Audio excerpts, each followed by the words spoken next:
In fact, the first case I did was for Lawyer Duke. That's when I first got started doing pictures for lawyers. Mm-hmm. My neighbor across the street was in Vietnam, and he built a house across in front of me because I was one of the first ones down there. Mm-hmm. So the veteran people supposed to have been looking out for veterans. Mm-hmm. And he built the house over there. When he left Vietnam and came home, the house was already built. He came over there one day and said, Lofton, look, man, you take pictures. I need some pictures. He said, I'm getting ready to sue. I said, well, yeah. I said, what's going on? He said, man, come on over here. I went over there and looked at that house. His hardwood floor, and like this floor right here, had gaps in it about an 1/8 of an inch wide. His vanities didn't have no foot pieces in them. Now, I'm taking pictures of all this stuff. He said, I got a lawyer. He's Lawyer Duke's my lawyer. I knew Lawyer Duke. I said, you got a good lawyer now. He was a tough guy now. So I took all them pictures, all them different things in that house. And so they were evidence? Evidence for court. Uh-huh. Lawyer Duke told me, get pictures of it. Because you can't take no house up there in the courtroom. Yeah. So I took the pictures, got them back, developed them, got them back to Edwards. That was his name, Sergeant Edwards. And he took them to Lawyer Duke. Lawyer Duke looked at them pictures. He said, we got it. He said, look, ask Lofton when he'd be ready to go to court on his pictures. I said, sure. So you had to go testify in court? Mm-hmm. You have to do that. If you take pictures, the other lawyer, most of the time it's come a case like this where you need evidence. These old lawyers, they're going to try to find out everything they can about photographs. Yeah. Because you can doctor a photograph up to make it look a little bit different than what it looked like to your eyes, like using a wide-angle lens or using a telephoto lens. This is before Photoshop. Right. So I said, sure. So I went to court and everything, and all of a sudden, all you do, gonna test the photography right now. Gonna try to trap me and see I was just a snapshot guy. Yeah. I know something about camera. So I went there and sworn in and everything. First thing he asked me, Mr. Lofton, how many houses you ever built? I said, one, about half the work to it. I said, but it didn't leave no cracks in the hardwood flow. Boy, that made him mad. Yeah. That made him mad. So, what kind of camera do you use? Went through all this stuff. What kind of f-stop you use? I said, f8, speed 50, all this kind of stuff. What kind of camera? I said, speed graphic, 4x5, and everything. So, I said, but I still didn't leave no cracks in the floor. Now, that did it. Judge, take him off. Judge, well, you asked him. So he would tell you. Yeah. He said, Mr. Lofton, you excuse. So I came down kind of smiling. So I said, we got him now. He won that case. Wow. It wasn't about a month later before Lawyer Duke said, Mr. Lofton, I'm going to send a guy back there to you. I want you to get some good pictures of him. Yeah. He said his wife had attacked him. And he said, make them photographs look just as bad as possible. He sent that guy by there. She went on him. Yeah. He was scratched up. I feel sorry for him. He was scratched up good fashion. So I took pictures of it. So now to make him look bad, add a little contrast to him. Other than softness, like you would a person, add a little contrast to him, So I took them for Lawyer Duke. So I shot pictures of him right on to the time that I retired, And then Walston up there, he was another lawyer up there. Uh-huh. He handled a case for me when somebody hit my car. So he found out I was shooting pictures of Lawyer Duke, so I started shooting pictures of him too. So I never lost a case though. So really, you have photographed everything. You've involved in, court cases and portraiture. Right. And we actually talking about what cameras did you use. Right. These are all of your cameras. I'm going to show you the main camera, professional cameras. Yeah. But, I'm going to show you professional cameras in a few minutes. But getting back to Lawyer Duke, I shot a bunch of pictures for him. So you went from a Brownie camera to a telephoto lens. I mean, you've been in the business so long. Oh, yeah, so long. I went from I can only imagine Brownie how camera, many changes little you've snapshot seen in camera, technology. The telephoto lens that I could stand right here and down the other end of the block. I'm going to show you some pictures I demonstrated like that sometime. Okay. I could bring a guy all the way up here in your yard. how do you think these detectives check these drug dealers out? They wonder, how in the world did they get pictures of this? Telephoto lens. Telephoto lens. You didn't even see the guy. See, when I went to, in the fire department, they wanted me to go to school in Salemburg, where all the officers and firemen and policemen go, to take a course in arson crime photography. So I said, sure, I'd go. That'd be interesting. Get away from the fire department, because they got sleeping quarters down there and everything. So yeah, we'll go, you know, because we were having problems then with the fire department with burning out buildings, shooting pictures of how the burn pattern was, you know. Yeah. So I said, yeah. I didn't know it had so much about crime photography till I got there. Then when all these policemen and firefighters and detectives and state troopers, I said, man, this place, everything, you know. So I went down, that's about So that's like 3 fire weeks. forensics, right? Like how they determine if something's an arson or where it started. Where it started, how it started, and the burn pattern, you know. But all in the same time, learning about that, then I learned how to shoot crime scenes. Wow. Where it might have been a murder or something like this. And the instructor, he went in and he looked out at us and everything, looked around and everything, and he purchased a pack of cigarettes. The supermarket knew what was going on. He purchased a pack of cigarettes and kind of handed it across the counter to see could we pick it up. Now, we shooting this stuff now, out there photographing, you know. So after we did that, so it was about time for us to go to bed, because that was at night. But then we had to come down the next morning to process our film and look at our pictures. And he had to judge them and everything. Yeah. So that's why I went to Salemburg Justice Academy for. So that was a kind of a plus. I mean, in fact, that's them 2 certificates up there, see. So shooting crime photography, see, I could do that too. But arson, I could definitely do that. You were a Renaissance man. So really, I already knew how to shoot pictures, but just the techniques in doing it. You know, the techniques in doing crime photography anyway. Now, as far as shooting somebody scratched up or shooting a scene like that, that was no problem. But the technicality, you know, when I shot the pictures for the guy's house, and when you go to court, you have to have something there that ordinary citizen can identify with. So on the floor, I never tell you this, but on the floor where the cracks was, I stood a 50-cent piece and stood right up in the crack. To show how big the gap was. To show how big the gap was. Wow. Now, if I just took a picture of that gap, and them people would have saw it, it could have been a gap maybe like a pin, maybe a hair, or maybe bigger than that. But when I saw that $50, they knew the size of $50, how thick it was and everything, because everybody had a $50 before. So that settled that. Then I took a yardstick and put it on the floor, and everybody know about a yardstick. When you take a picture of you know a yardstick when you see it. That give you measurements, you know, like if you had a pack of cigarettes or something, you know. Anything people could identify with, you have to use that type stuff for people in the jury, people going to be looking at this stuff so they can realize what it is. Right. You know, so those techniques will help you win a case, because the people in that jury, a lot of them probably ain't never had nothing but a snapshot camera. Right. A lot of them probably don't even know what size of a pack of cigarettes.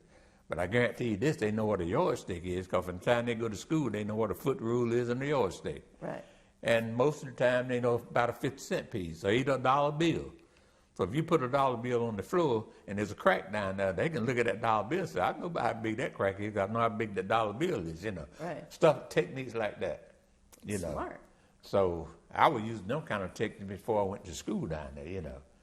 Because that's what I used on doing the first pictures that I did for Lloyd Duke, with stuff like that. So what's the most difficult? I mean, because you've done every form of photography. What is the most difficult? I mean, is it like portraiture or like live action shots, like these photos you took downtown? Action shots. That's usually that's like karate guys. That's why I need some pictures. Yeah. Breaking bricks, stuff like this. Now, Curly Neal. Now. Oh right. He was there with one ball spinning on his finger. And you stopped it. So I stopped it. Now, how do you do that with just the speed of the film? Now, with speed of the film plus speed of the camera. Now, you're looking at 1,000th of a second. Wow. See, the average camera, snapshot camera, about 50th of a second. So that's snap, snap. That's boom, boom. So what kind of camera did you take? Well, to preface, you took photos at a civil rights protest that actually happened here in Goldsboro downtown. Now, that camera was over there in that corner over there. This one over here? That one over there in the camera. That's the live action? Yeah. Well, no, that ain't the one I use telephoto lens on. The one I use telephoto lens on is this Canon back here. Okay, and so these protest photos... The protest picture right there, they were took with a simple camera. They were took with a little Bellis camera like this right here. One of these right here, one of the Bellis cameras right there. In fact, I don't even know where that camera is now. I used to use this one, but they were took on ordinary cameras. No particular speed or nothing like that on those cameras. Those are what's called snapshot pictures. That average person takes a snapshot camera and do them. I mean, because it had to be something small enough for you to carry it downtown. I mean, because they almost look like news photos. Yeah, well, what it is, those are snapshot cameras. A snapshot camera will give you a good picture if you get a good snapshot camera, you know. And that's what those are, snapshot pictures. Tell me about this protest, because this is fascinating, because everybody knows about the protests that happened in Greenville and other places, but I think a lot of people don't realize that right here in Goldsboro, a lot of people don't. That we had civil rights. We were marching against woodworks, just like the four that sit in Greensboro. Yeah. We were marching in front of woodworks here during the same period of time. And so these photos were taken in front of Woolworths? Yeah, right. And the kids were marching in front of Woolworths. See, so Chris was right side of Woolworth. They didn't have a lunch counter. Right. And both of them were the same type stores. For the chefs and Woolworks had a sit-in counter where you could eat. But not if you were black. Not if you were black. So that's what that's what the protest was. This was the beginning of that civil rights thing getting in there, high gear. So what year was this? Probably 60 to 61. The four in Greensboro. Oh wait, I see a date, 1960. So you got a good memory. Right. Yeah. So yeah, we want first class service. Yeah. So, and one of them, we can buy, 3 of it can't buy bread. That's on one of them signs. I mean, those are school kids now. So young. It was young school kids carrying them signs now. So who organized Miss this Hamilton. event? So Geneva. Yeah, Geneva. That was doing her reign back there. Miss Geneva, Mr. Foy, J.B. Rose, and Buttermilk Wilson, all these people. So was the NAACP involved? Mr. Ford was president of NAACP then. Okay. So he would represent the NAACP. So this looks like a pretty organized event. Oh, right. I mean, and the signs are, very legible. They look great, like hand painted. Yeah. We had good leadership right behind Miss Hamilton, working right with Miss Hamilton, like J.B. Rose. Because see, J.B. Rose, one of the main ones with the promotions in the fire department, him and Buttermilk Wilson, because they were the two that went to city manager's office. Okay. They go around and around about getting a promotion for a black in that, So they were implementing change. Right. And see, by me being in the fire department, this was a place, the fire department was probably, the fire department and police department were 2 of the highest paid jobs in the city for ordinary people, So the police department wasn't doing nothing. They were sticking with that 1 or 2 or 3. But the fire department, when I went in, I said, nah, this ain't. A lot of people didn't want to be no policemen, so a lot of people didn't sign up for it. Yeah. So there wasn't nobody pushing for a lot of blacks in there because you couldn't all find many blacks that wanted this stuff, Well, and you said that even if you were like Amaziah Howell, if you were a black police officer, you couldn't really be effective if you couldn't arrest anybody white. Nobody. They came down on James Street, and they might go in the black community if the white guy wanted them to help them out. They were in the black community. So even their beat was segregated. Even their beat was segregated. James Street. That's where they hung out, on James Street. And the lunch counters were segregated. Oh yeah, everything. And the theaters, if you were African American, you had to sit in the balcony. The Carolina theaters was segregated. The blacks downstairs, the white upstairs. Paramount, you couldn't even go in there. Oh really? And the Wayne Theater couldn't go in there. So, we had to go to. We could go to Jane Theater. That was down in our little section. Right, and that was the black theater. That was the black theater. Mr. Barnes, a Jew, owned it. Yeah. But black folks run it for him. So how many different civil rights protests were there? I mean, just this one at Woolworths, or were there protests at the Paramount? In fact, they protested Scott too now. Really? Scott Bobby, yeah. He was segregated. So you remember I told you about Best Tuss kind of leaves that one alone a little bit because black folks always remember Scott wouldn't let you come to his place. So there were protests there. Yeah, right. We were marching in front of him too, and stores downtown. That wasn't the only store now. Yeah. How many? But see, the rest of the stores didn't have no lunch counters, and back then it was all about eating. Yeah. And the rest of those restaurants downtown were little small hot dog type places, so we wasn't dealing with them because they were private, you know. Yeah. So we wasn't dealing with them because like downtown, you had right there by me, you had Roy's hot dog, hamburger. That was it. Sit down. Mm-hmm. Down a little bit further, you had a restaurant that did serve food, you know, food and everything, you know, other than just hot dog. On down a little further, you have another little hot dog stand. All that were in the same block where my business, where I used to work at, you know. Mm-hmm. So, because I used to go down there to Roy's and stand up. I could go in there and stand up on the wall and order a couple of hot dogs if I wanted to. But you couldn't sit? No, sir, you couldn't sit down now. You couldn't sit down. So how did you feel about the protest? Because clearly you had, faced some. Oh yeah. Some racism and discrimination. Yeah. So no. But also you had great experiences. Like with Mr. Nelson. But this is a time of like great upheaval in the whole country. Not just here. That's why I was taking those photographs for history's sake. To document them. And I told Miss Hamilton, I said, Miss Hamilton, I'm going to take pictures of the kids carrying them signs. She has a good idea, because we need this for history, to show these kids now about how it used to be, especially with the thing in Greensboro. You know, that thing in Greensboro is all over the world. About them Greensboro, 4 kids, them kids sitting down in that lunch counter, that was all over the world. Yeah, but we had big Greensboro was a big city. Yeah. So quite naturally, when them boys going in there sitting down behind that counter was great things.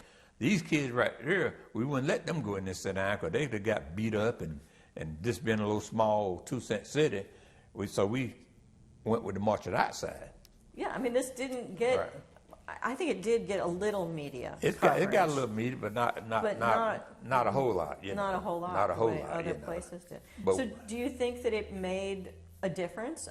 Did the Oh protests? yeah, it made a difference now. It made a difference because things started changing. Really? Even with stuff in Greensboro and other cities, they finally realized that, hey, the changes is coming. So you might as well not fight it. Right. Yeah. So they feel like that. See what happens, they finally realized that black people spent money too. Right. And now, they were spending it in their own community. Right. Yeah. In their own community. And so when they figure out that money's green. Right. And these black folks is marching on us, we got to do something. Because we're missing their business. Missing the business. Yeah. And when you start to marching in front of a store, and you realize that half the people in here is black, buying your thread and buying your cloth and buying this, and then lunch kind of sitting over there segregated, and now these black folks start to saying, well, now, you want me to spend my money with you, but I can't sit down to your counter. So they started wising up. Let me give you a good instance. Yeah. Bishop Barbara, we had this thing called Anonymous We. We were geared in on the school education. It was Anonymous We, that's what we call ourselves. Yeah. So we were fighting for more schools and this type stuff. This was not way back there then. This was here probably, ain't been that long. It was the last 25, 30 years. But anyway, we decided to go out to the mall. We ain't gonna pick at no store. We ain't gonna sit down. We ain't gonna carry no sign. We're just gonna march through. We're gonna block no entrances. I've never heard about that. We met out there in the parking lot. It rained. It kind of drizzle rain. We're not gonna block no businesses. We're just gonna keep marching. Go all the way down to Silver Roebucks, go in the entrance, make a right, go all the way down to Silver Roebucks, go back on the other side, come all the way back down, then come back, come out. We're not gonna block no entrance. Right. Let me tell you something, lady. There was probably about 75, 80 of us. We walked on over there, went in there. All of a sudden, here come these managers and owners and everything coming out. They thought we were getting ready to march on picking them. They came out looking really like they were scared to death. Because they said, all these black folks in there, something going on. But we kept going. Then we came out just as peaceful. It wasn't 2 days later before an article come out in the paper about the businesses in Goldsboro supported unanimous we. Really? Anonymous we. That's awesome. Yeah, we had Jesse Jackson here. Really? Yeah, what year was this? He came down. I got a tape. I show it to you. I got a videotape. He came down to St. Mark Church. I would love I get kind of lost on the times, but Yeah. he came down to St. This was during the time we anonymous we invited him here. Mm-hmm. Reverend Barber was heading. You know Reverend Barber. Oh, sure. He was heading this up, and Jesse Jackson came right down at St. Mark Church. Our biggest mistake was that we had that whole 2 front rows for ministers. Mm-hmm. Whole front 2 rows. It was filled up. All of a sudden, they started bringing chairs down for them to sit in. It made me so mad I didn't know what to do. I said, ain't this some crap? We got Jesse Jackson here. All these black ministers pile in. But when we was out there marching, out there with Anonymous We, Reverend Barber, Reverend Brown, and Reverend Bonds were the 3 ministers that was in on this stuff with her. But now Jesse Jackson here. And all the ministers all are of them here. sitting up there. That's a bunch of phonies. And stuff like that makes me mad. You know, don't be Yeah. no phony, be yourself, you know. Yeah. That's now since Jesse Jackson here, we couldn't get him out there. Like I said, Reverend Barber, he's been at it for a long time. Yeah. Reverend Bonds, he's not in town no more. And Reverend Brown, he's gone now because his church, they kind of rotate the ministers like. But them 3 ministers right there, I showed you one of our yearbooks with all 3 of them featured in there. Because they were the one that were leading this anonymous we. That's what we call ourselves, anonymous we. And we went to meetings and everything, trying to get these Board of Education people to do something, you know. Mm-hmm. But I shot. You name it, I have photographed. I feel like you do, and your story is fascinating because you were not just, an instigator for change and racial equality, but you also really have documented more probably of Black history, local Black history, than anybody else in town. Every wedding, every graduation, every politician. I was shooting prom pictures. So Pat with the principal over there, quite natural, we shoot the prom, Yeah. And plus cap and gown pictures, because the kids couldn't afford some of the prices that them people were coming through. Mm-hmm. So the parents would bring them over to me because they had packages, and a lot of times packages might be $25 or $30, and that was the cheapest package they had. And some of the black kids, they couldn't afford that. They'd come by Mr. Lofton. Right. I would take a couple of portraits for them, end up giving them more than that, So you were doing community service. Oh, yeah. I gave away good grace. If I saw parents had a kid graduating and they have no money, I don't charge them people no money to take a cap and gown picture, Yeah. Yeah, so like I said, that's why this widow women thing came around. That ain't just started with me, Yeah. I've never been selfish about doing things, Yeah, you've helped. people, you never really stopped have doing it, helped a lot, and you still are helping people. Yeah, still as much as I can anyway. So Like I guess that's what keeps you young. Yeah, like I tell my widow women, that's where I get my blessings from, Yeah. All right. The professional 4x5 speed graphic camera, you've seen them in old timey pictures a whole lot with these guys using this camera. Yeah. It used the sheet film, and I left from that and went on to the smaller cameras all the way down. To this one. To that one over there, yeah. And I'm fascinated by this old video. Oh, well, that I'm video. sure back in the day, this was pretty high When that technology thing came, stuff. when that camera came out, Yeah. when it came out, we were using film cameras. Yeah. That did little rolls of film that you put in that camera. Mm-hmm. No sound on it. Just sit there and shoot. Then you had to send it off and have it develop. Then you get it back, you put it in a projector and show it on the screen. Most of the time the film was so short, about 50 feet. Yeah. That was it. All of a sudden, they come out with a sound system. The sound system had a tape recorder that hung on your side. So they were 2 separate pieces. 2 separate pieces then. They were getting ready to put sound in it. Mm-hmm. So they had this tape recorder with a plug that you plug into the camera. Mm-hmm. But when you started filming, the tape recorder would come on, so you're filming and you're taping it on the tape. Now, when you send that film off and have it processed the same way, Yeah. when you brought it back, you had a tape recorder, so you'd have a tape recorder to be playing while you were looking at the film. Most of the time, wasn't nothing synchronized. I was going to say, how do you... Because your lips might be going one way and this tape might be going somewhere else, because when they developed that film, it was hard to synchronize it. But you had that sound there, you know. So did you use this like for weddings? What did you do? Not that use it primarily? Not that particular one. I had a little bit more professional camera for my wedding than that. That was one of your cheaper cameras like the ordinary person would get. Yeah. But I had one a little bit more, you know, advanced than this one right here that I did for weddings. And that was the old VHS type camera with the big film packs and everything. Oh, sure. And with the first camera, because like I said, when you got away from that tape on this video, on this movie camera, what we call a movie camera, all of a sudden, by the time they got ready to put the sound on the side of that film, like the movies, you realize the film they show in the movies, they got sound and strips on the film. Yeah. So all that synchronized. All of a sudden pops up a video camera.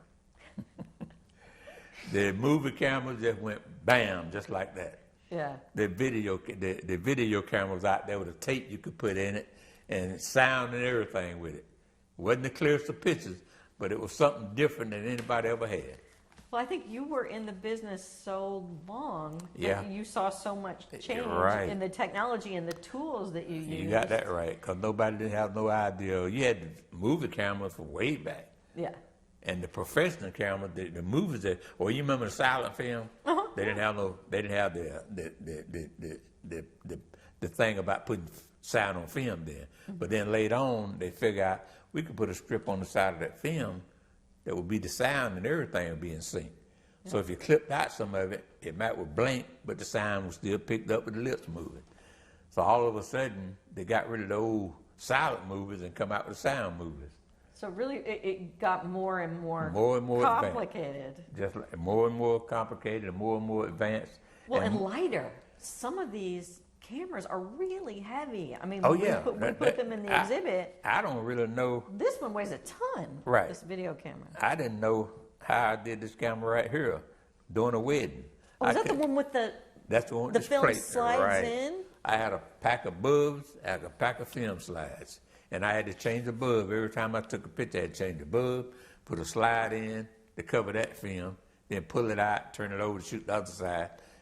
I don't know how I did it. I mean, yeah, because you can't stop it. Could you please stop your vows? I got to switch No, sirree. The film. I was doing it, though. Wow. And there's a bunch of weddings in this city I did with that camera right there. In fact, Linwood Croon, I did that with his wedding like that. There's a bunch of people around I did with, because that's what I was using back then in the day. Well, you did everybody's wedding. Yeah. And I have heard that your library of negatives is so organized that if somebody loses their wedding album in a house fire or something, God forbid, that you can recreate it? Right. I made a bunch of money like that. I go back and pull that file out. And I always had extra negatives I took that people probably didn't particularly want to buy. They pick out their selection, but I put them in a separate pack. So if I had to replace your wedding, these are the negatives that I need to make these prints on for your wedding. That redo your. I did a lot of weddings like that. People fires and theft and wearing out. People not treating them good, wearing out. I go back and redo them and make a bunch of money off of them by keeping them negatives like that. And I got three. Well, you probably seen them. Oh yeah. Probably got them. Yeah. I can go back and pull them out. Yeah. Well, you have such an important archive because you have documented so much Black history in Goldsboro that, I mean, really, you are not just a treasure as a person, I love you, but also your archives are really, documentation of local history, but especially local Black history. Well, I told you about the first money I made off of the pictures with that little brownie camera my brother brought me. I was running around the neighborhood, 12 years old, just shooting guys, and this lady sitting on the porch with a baby in her arm. The boy, take my picture. And quite in that time, there wasn't no flash on. She was sitting on the porch and popped the picture of it. So when I finished the roll of film up, I gave it to my brother. He developed and everything for me. Brought me the picture back. I took the picture back. I got your picture ready for you, and I gave it to her. She gave me a quarter.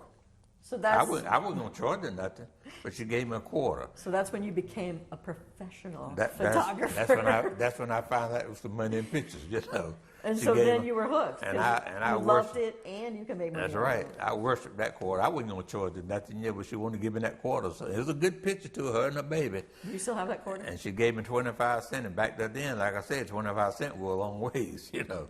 Wow. Yeah. That's a great story. Yeah, I lost a lot of my pictures. People come out and get them, you know. I wouldn't say nothing, you know. I know they were slipping my pictures. I mean, look at the pictures, especially my guys playing ball and all that kind of stuff, you know. I still got a lot of them. Like I got that wall up there filled up with pictures, you know. Oh, yeah. And I took some, like I said, I done took the governor of North Carolina when he came into Reverend Barber's church. They come here, they always would call me to shoot the governor here, you know, and stuff like this. I haven't did none of it lately because I just knocked off it, but that's what I was doing. I was shooting pictures of big time, John Amos. Everybody. Yeah, John Amos on Good Times, everything. Yeah. He was here at one time, and I'm trying to thank the solid gold dancers that danced for. I had them in my studio. That was my dream as a girl. I wanted Yeah. to be a solid gold dancer. Right, and I always call if I could get hold of some of the kids to come around and take, like I did for Curly. Uh-huh. I couldn't find them, about 4 or 5 kids that night to take pictures with them, you know. Yeah. Yeah, So but are you still taking photographs? No, I you don't have time. I do. No, not really. Plus the fact that I do a little shooting here and there, but I tell you what I do take. When I build something, I'll take pictures of it. You know, like I build something like this, I take pictures of it. And my grandson take pictures of him, you know. Yeah. And but since this virus has come around, I stay away from all that stuff, you know. Yeah. But I don't do much. I've had people still trying to get me to do it, you know. It took me probably about 3 or 4 years ago that people were still calling me about doing weddings.